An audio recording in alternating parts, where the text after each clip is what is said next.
Who survived Hell in a Cell? Did the Demon Kane walk out with the WWE World Heavyweight Championship, or did Seth Rollins retain it, and do we say goodbye to Corporate Kane? And also, did Charlotte retain her Divas Championship, or do we have to suffer another Nikki Bella Divas Championship reign? We're going to talk more about that and the rest of Hell in a Cell on this review powered by Google Hangouts. Hey YouTube, are you ready for your hot tag? Because if you are, it is time to warp. Hey guys, it's Becca Dex, and you're watching the Wrestle Gamer on WGS-TV.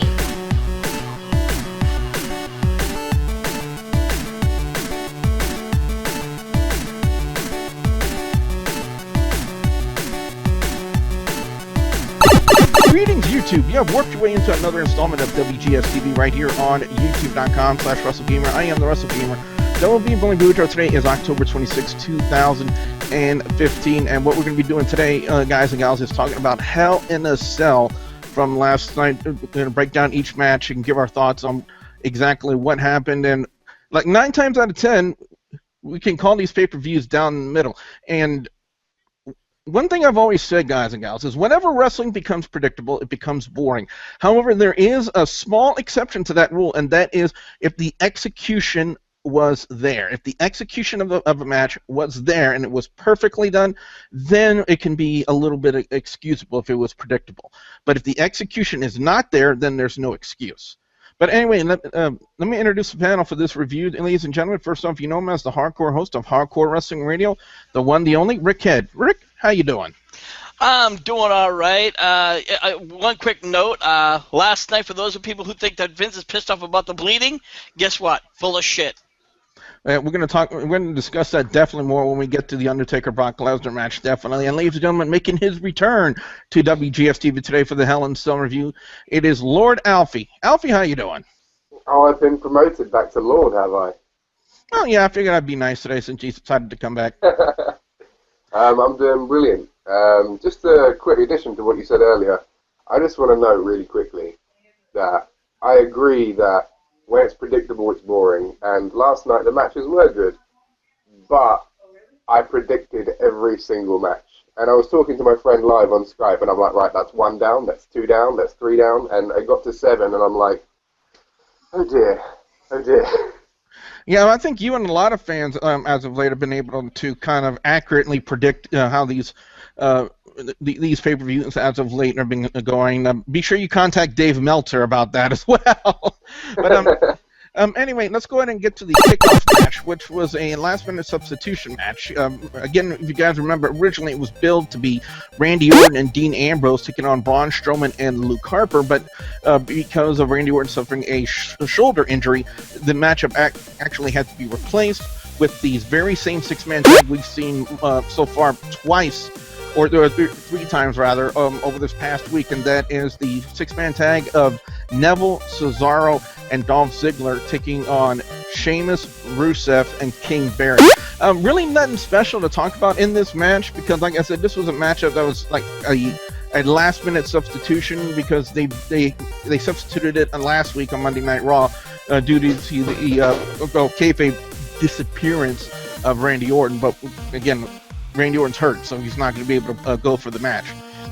You know, the finish of the match, it was Neville with the Red Arrow on King Barrett. Kind of a weird bounce when Neville landed on Barrett. Rick, did you notice that? You know what? I did, and one thing I did want to take mention. Well, first off, that this match is well overplayed, and I don't want to see it anymore anytime soon. But what is with Stardust and the Ascension hanging out with the Stardust section? I can only think that we're going to see a Stardust versus Cesaro in the very near future. Any thoughts on that, Alfie? Yeah, that bounce did look. You see, I've noticed that specifically with Neville, he does that often, but this one was like a bump, like straight back up to his feet, like instant. Like it's just, it's quite. If you looked into the physics of it, it would be quite an interesting read, I guess. Yeah, in a sense it would be. But anyway, let's get to the opening of Hell in a Cell, which was the much to the chagrin of some of the people last night during our live reaction coverage of Hell in a Cell, which was the John Cena United States Championship Open Challenge. Now, we speculated for ever since they made the announcement that it was going to be the Open Challenge on who exactly was going to be the person to fill that spot, who was going to be the person to be in the match, and more than likely, about 99%, we were certain that Cena was going to drop the title because he was going to be doing that reality show. I forget the name of it off the top of my head, but we speculated about people who are still in the company, like a Daniel Bryan, like James Storm, Samoa Joe. Like we were kind of figuring like they would call somebody up for either like NXT or bring somebody back who was injured. And I think everybody, in my personal opinion, Rick, were actually completely thrown off on the appearance of first Zeb Coulter on this little rascal. That was funny. I call it the Walmart cart. Have you seen all these memes? There's actually one meme that said, "White man rolls to the ring and lawnmower while Mexican man walks." I'm not even sure if that's exactly how it... I know that. But it's Alberto Del Rio, and apparently Zeb Coulter apparently is his manager. And I was kind of thrown off on that one, Rick. I didn't think they would bring back Alberto Del Rio and put him in this spot. You know what? I have to agree with you, and this was probably the only shock of the night. If you really ask me, I don't think Alberto Del Rio deserved that spot. It's good to see him back. And I think that if they wanted to bring him back, they should have brought him back under different pretenses. There have been plenty of other wrestlers who's been in the WWE that's been earning their stripes that deserve that spot. Alfie, my question to you is, did you ever anticipate WWE putting Del Rio in this spot and putting the United States Championship on him, considering all of the existential circumstances that led to his first departure? See, it's funny because obviously he left because he thought the company was racist, the incident that occurred, and obviously quite a bad incident that occurred. And I had the actual opportunity to meet him at Comic-Con, I'd say 1 or 2 months after he left. So this time last year, I think. And a couple people were talking to him, and I kind of got involved, and one person asked, would you ever consider going back? And he outright just said no. They treated me like... X amount of words. They treated me like crap. And I was thinking to myself, look, there is no way you can go back. It's like it's a CM Punk kind of thing. Like, he absolutely hates me. He does not want to go back. And when Coulter came out, I'm like, oh no, it's Swagger. Oh no. See, I'm not a fan of Swagger. I'm going to be honest. I'm not a fan. I'd rather watch an entire card filled with Orton versus Sheamus than watch a Swagger match. It's just boring.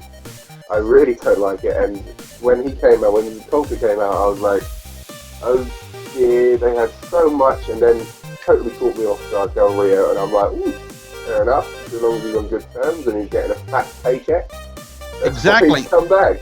Exactly. That's what made him come back. It was the money. If the money was right, then of course he was going to come back. But something to also take an interest about this, Rick, I found this out. Del Rio is not the champion of Lucha Underground, but he's actually still recognized as the AAA World Heavyweight Champion. So right now, he is the only person in the wrestling industry to hold like 2 titles from 2 different companies. If I may interrupt you, that is not true. Well, the Dudleys did it. Let me rephrase that. The first person ever to hold a AAA title and a WWE title at the same time. Okay, fair enough, yes. Now, there's a couple of other news bits I'm not sure people really caught that about a couple of weeks ago, Alberto Del Rio did say he would consider going back. That was one. And the second thing is, yes, he did have a good lucrative deal, but the deal is also he's going to be working less days. So he's going to be like basically part-time status. Yeah, I could kind of concede it, but they really needed to put the title on somebody, anybody to be honest, other than Bo Dallas, for the United States Championship. But I think we talked enough about this match. Let's go on and get to the rest of the card. The Hell in the Cell match between Roman Reigns and Bray Wyatt. One of the things, for one thing, guys, and for those of you who are looking for a picks video, I apologize, but I have learned now the cardinal rule to always double check my edit work before I start exporting a video, especially when when I don't have internet access 24/7. And let's just say on my initial on that video that I tried to put up, one of the things I said is, for one thing, that this matchup really needed to steal the show a bit for a couple of reasons. For one thing, take some of the onus off the bigger, quote, main event guys, and show WWE fans, the universe, and the creative back there that they have the capability and the ability to carry a match and keep the fans interested in the show. And to an extent, I want to say Roman Reigns and Bray Wyatt actually accomplished that, because it was a very interesting match. A lot of unusual spots, and for one thing, I've never seen them stick a chair in the Hell in the Cell and run someone's face into it. And also the spots with the tables were really good. I don't know why they were losing their mind when they were just doing spots off the ring apron when we've seen them do spots off the top rope through a table. But again, this is WWE logic. Go figure. Roman Reigns would spear Bray Wyatt to pick up the win, and one of the things I was very adamant about on my original picks video, Rick, that this matchup had to be the finale of the Roman Reigns Bray Wyatt storyline. And at that, knowing what we knew at that point in the show, did you figure that this would be the end of the storyline between Roman Reigns and Bray Wyatt? Yes, I did. Actually, my pick was for Roman Reigns, because the way they needed to do this, first off, has been going since Money in the Bank, and it's just too long. Enough was enough, and for Roman Reigns to get to the next level, he had to beat Bray Wyatt. So it was the right decision, and it was the right call. Alfie, in your mind, do you think that this matchup right here between Bray Wyatt and Roman Reigns did what it needed to do for the fans? I'd say it does. I've not really got much more to add on to what's already been said, but I think it's done enough. It was the longest match of the night at 23 minutes. It did more than enough. I mean, the second longest match was the finale, and that was 18 minutes long. So not too far. The Tag Team Championship on the line. The New Day defending against the Dudley Boyz. First off, what the hell was with those shirts? I gotta take my glasses off and hold my sinuses right here, because of the fact that seeing that unicorn shirt that Kofi Kingston was wearing, I was like, oh my god. They've taken a lame-ass gimmick and actually... Rick, well, let me ask you this, Rick. Is it safe to say they've taken this lame-ass gimmick and made it work? Yes, they have. I'm going to be honest with you. But before, I would not... You couldn't catch me dead wearing that shirt. But yeah, they've definitely have taken it and it's gone to the next level, and like them or not, the New Day's, it's starting to work. One little side note, that shirt was not an original idea. If I'm not mistaken, Shakira actually had a very similar shirt. Yeah, so I'm somewhat familiar as to the resemblance of the two shirts, but to the actual match, Xavier Woods was not there, but apparently they were making like a little tribute to him with the trombone with Big E, and I remember Joseph Knight from the CWA was kind of making references to buckwheat for Big E. Yes, he did. Yeah, and Alfie's probably Googling that right now on his phone, looking that up. But as far as the matchup goes, I was a little surprised that they did not put the titles on the Dudley Boyz at this point in time. I know, Ricky, that you have different opinions about that, because you feel that the Dudley Boyz, and I'm somewhat in agreement with you, that they brought them back to give some of these younger talent a rub, and I gotta agree with you, because right now, if it wasn't for the Dudley Boyz, there wouldn't really be so much emphasis right now on the New Day, in my personal opinion. They would probably be just mid-card status as they once were, and I think working these matches that they've done with the Dudley Boyz, in my personal opinion, Rick, has kind of elevated them. You know what, you're right, and that's the thing where Legends should be right now. They shouldn't be taking the spotlight. They should be giving the other guys the rub so they can get in that spotlight, and that's what a lot more Legends need to do. And then, you know what? Off the subject, Sting, he's given Seth Rollins that extra rub, and I think a lot of people may disagree, but it's the right thing to do. Alfie, do you think it would be good or bad for nostalgia purposes if WWE would have put the tag team titles on the Dudley Boyz last night? Listen, I predicted this before, obviously. I predicted this before the match started, before the event started. but the Dudley Boyz, it's funny that I say this right now because you wouldn't say this God knows how many years ago, but they're not ready yet. They're obviously going for the 10th time, and WWE knows that that's going to happen. They are going to get the 10th time. That's a given. But last night, it wasn't ready. They've accompanied like the number 3 times. They've had the 1 title match, they've had the title match, and Survivor Series, they're going to win the title. That's my prediction. It has to be a big win. That's the thing. It has to be big because it's a massive achievement to get 10 within a certain company, and it has to be a massive win. And tonight wasn't that night. It wasn't big enough. The Divas Championship on the line. Charlotte taking on Nikki Bella. This was kind of a no-brainer, folks, considering, in fact, the way the story arc has been done right now, currently for Charlotte and Paige. One of the things that really necessitates the storyline for them is the usage of the Divas Championship. And let me quickly explain what I mean by that. If it wasn't for the Divas Championship being placed on Charlotte, WWE wouldn't have been able to, quote, fire the gun when it comes to the heel turn, technically, for Paige. And if they really want to continue a storyline, because it really looks like where the storyline right now is progressing for Charlotte and Paige, is that they're going to have a match with each other for the Divas Championship. And so definitely the Divas Championship really is a necessity for the storyline. So that's why it was kind of a no-brainer in my mind, Rick, that Charlotte was going to retain. You know, I have to agree with you. A lot of people thought that Nikki Bella was going to get it, and I'm like, no, it's not. It makes no sense. It's her first title defense. She has to win it, and obviously she did. And I'm going to be honest with you guys. For me, this was a piss break. You know, when the Divas Revolution, as we call it, started, it was getting really interesting. But you know what? They're having the same people fight, in the same matches, and it's just, when is enough is enough. They need to start splitting these teams up. Alfie, is there anything they can do to save these main roster Diva matches? I don't know. I mean, they're trying. At least they're trying. But I don't think they're doing enough, I guess. I don't think that they really know what people want as such. I mean, they're pushing a lot of NXT Divas. That's a lot of what people want. But they're not doing enough with them, I guess. That's just why people are just not really too into it. Now, one of the things I got to call shenanigans about last night, ladies and gentlemen, was the match structure of Hell in a Cell. Let me explain what I mean by that.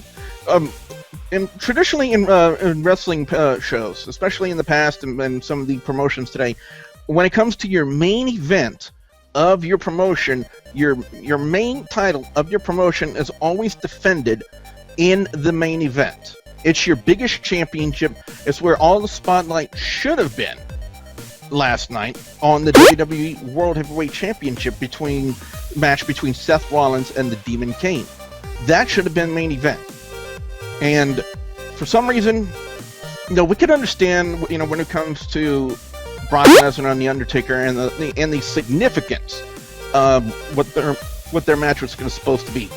But first, for the WWE World Heavyweight Championship to be match 5 on your card instead of closer to the main event, I kind of call shenanigans on that.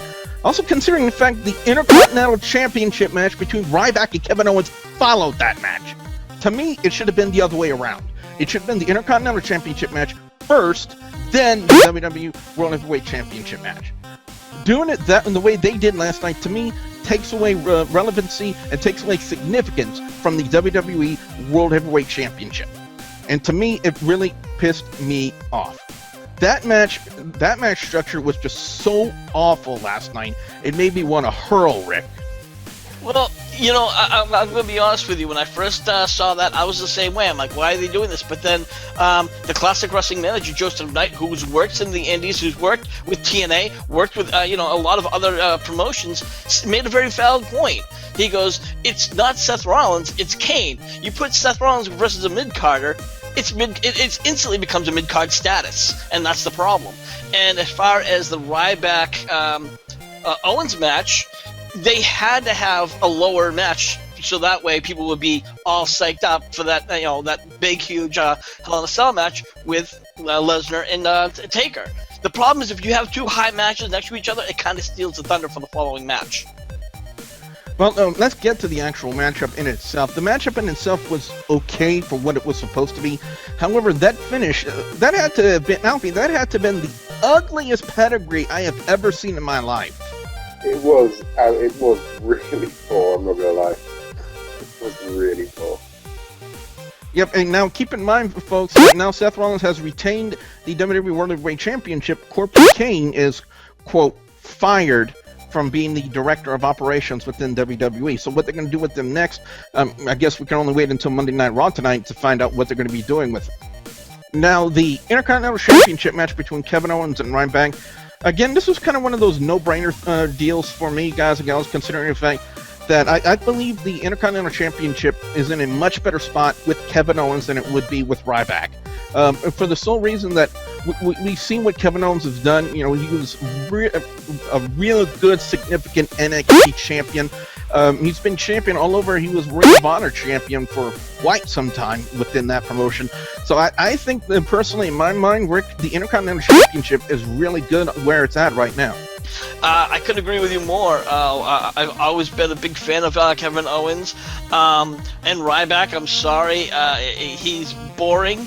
His promos suck, and as the son of a bitch Andy says, he can't sell a program. Yeah, however, that pop-up powerbomb, Alfie, they did last night could have been a little bit better. Yeah, I mean, they tried a couple. The commentators were going like, "Oh, he's trying to get that, trying to get that, trying to get that," and then they did one move, and it was weak. It was really weak. They could have done a lot more with it.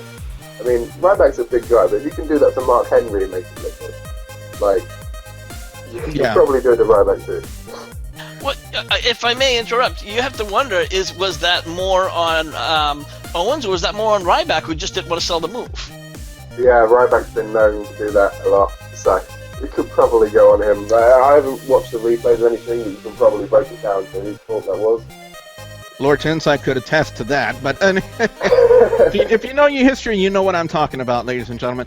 The Hell in the Cell match between The Undertaker and Brock Lesnar, there was so much significance brought into this because it being the final confrontation between The Undertaker and the Brock Lesnar, this 10-year rivalry being brought to an end in this match. And for what it was worth, it was a really good match. Now, one of the things we said in the onset of this review, and even Rick brought it up, is the fact that there are so many reports out there from the IWC, like SES Scoops, eWrestling News. I'm trying to remember some of the other, like Wrestling Observer, reports of Vince McMahon actually very, very pissed over the fact that there was blood in that match. Rick, you want to comment on that? You know what? Yes, I do.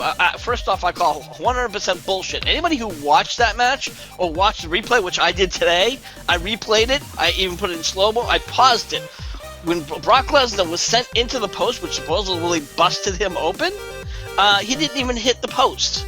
Secondly, if he really supposedly hit the post and he busted himself open, where was the bruising? Where was the swelling?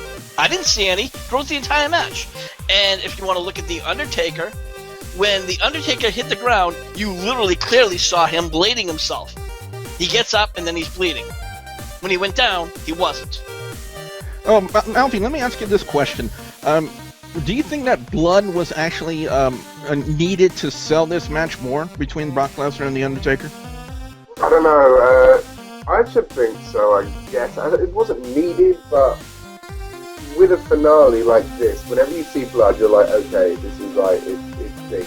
It's hard hitting. It's kind of they played in the last match. They played in this match.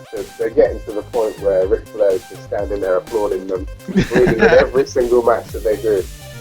But that's a good one. I don't think it was needed. I don't know.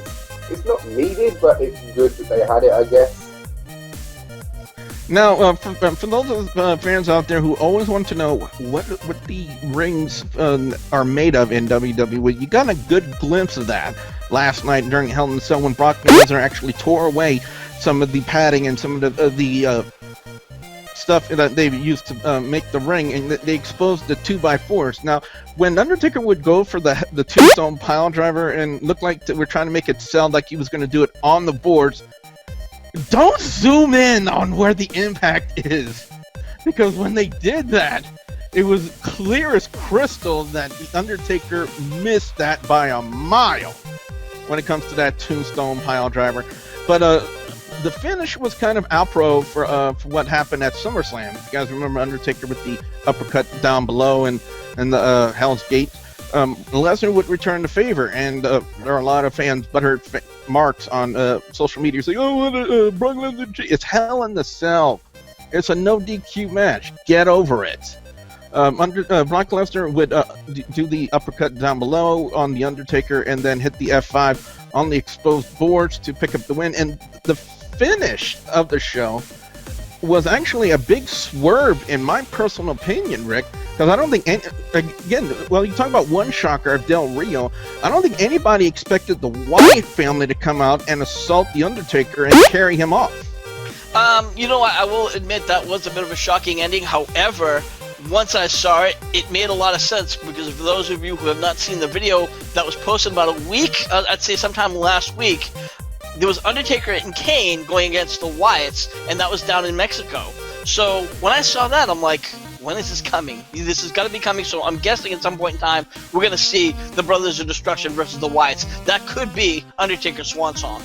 Team Undertaker versus Team Wyatt Survivor Series, wasn't it? Interesting fact right there. Very interesting fact. They could be playing up for something for Survivor Series, considering the theme of Survivor Series this year is surrounded around the Undertaker and the 25-year-plus career that the Undertaker has had, and considering the fact that he made his debut back in 1990 at Survivor Series. So it's very fitting that this year's Survivor Series would kind of pay homage to the 25-year career of the Undertaker. Anyway, overall score on Hell in the Cell, guys and gals, it's going to get a 3.5 out of 5. I thought it was a decent show for what it was. I got to applaud WWE for the couple of shockers that we had, especially with Del Rio returning and being put in the spot now that he's the United States champion, despite all the existential circumstances that led to his first departure. Brock Lesnar versus Undertaker, for what it was a decent match. And I'm going to give Brock Lesnar his credit, even though I don't like him very much. And Rick and Alfie can attest to the fact that I don't like Lesnar very much. And the shocker of the Wyatt family attacking the Undertaker and carrying him off. I really want to see where they play with this, where they take this, on especially when it comes to Monday Night Raw, and how they progress the storyline. If they really do. What's wrong with me today? Billy, do you have doo-doo in your pants? Is that what it is?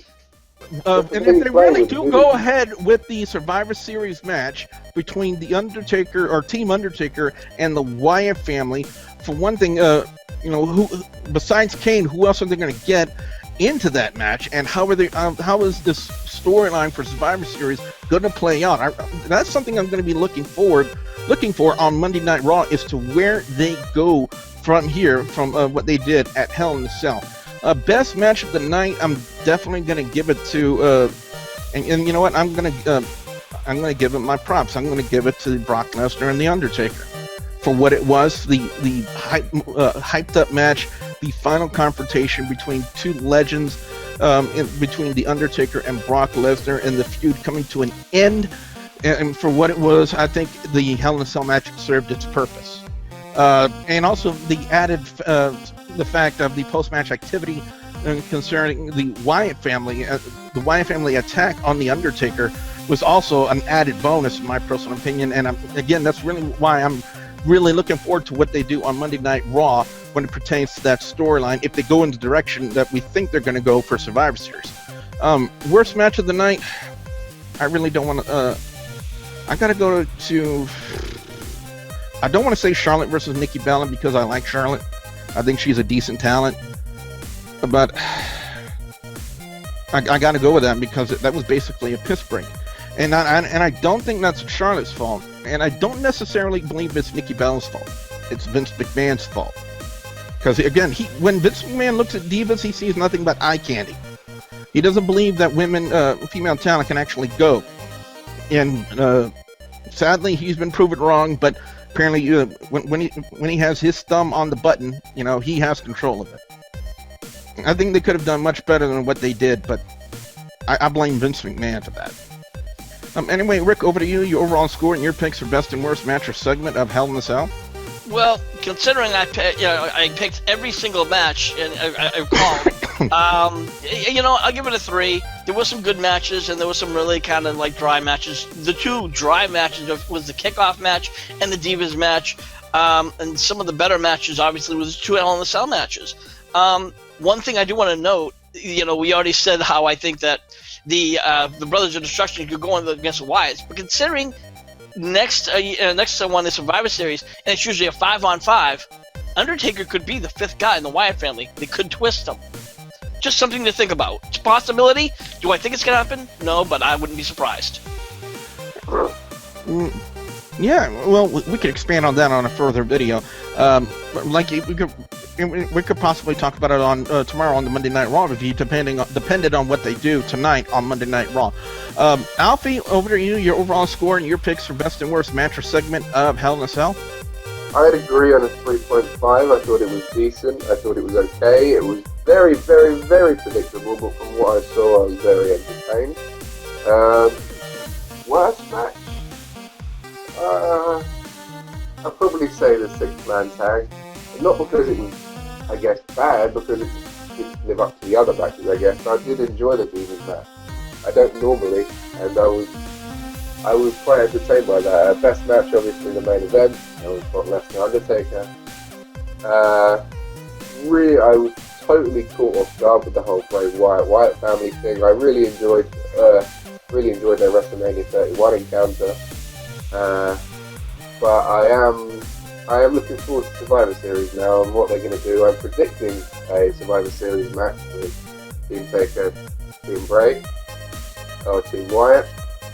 But yeah, I'm very, very interested, and I don't think I've ever been so hyped for a Raw in a while. But going back to what normally happens on Raw is you look forward to it and then they underplay it. So I'm going in with mid-expectations. Anyway, guys and gals, on that note, what we want to know from you guys out there, the viewers and subscribers, your thoughts on Hell in a Cell this year. What are your overall scores? What are your picks for best and worst match or segment of Hell in a Cell? We definitely want to know what you guys out there have to say. You should put your comments in the comment section below. Don't forget to like, favorite, and subscribe. Rick, where can fans check you out on HWR? Well, if you want to check us out on any social media, just look us up under the name HWR Show. We're on YouTube, where all of our podcast tribute videos, shoot videos are. We're also on Pinterest and Twitter. But if you want to come in and chat with us, hang out with us in the HWR chat room, and that's in the groups area of Facebook.com. Now, Alfie was originally known as the Pro Wrestling Lad on Facebook, but I don't know if you're still running that page, are you? No, it's been inactive for about a year. If you want to find me, you can find me on Twitter at Alfie97, ALFKING97. WGS-TV is on social media, folks. Twitter, Facebook, Instagram. You can ask me questions. Links will be provided in the description box below. And as always, guys and gals, I will have a couple of videos in the annotations at the end of this video for you guys to check out as well. So with that being said, for the hardcore host of Hardcore Wrestling Radio, Rick Head, and Lord Alfie, the Pro Wrestling Lad, I'm the Wrestle Gamer, Double B on the intro, saying we'll see ya at the next Warp Zone. What in the hell? Oh dear Lord. The scale replica of the hoverboard, and I know we just had Back to the Future Day not too long ago. Let's open this up.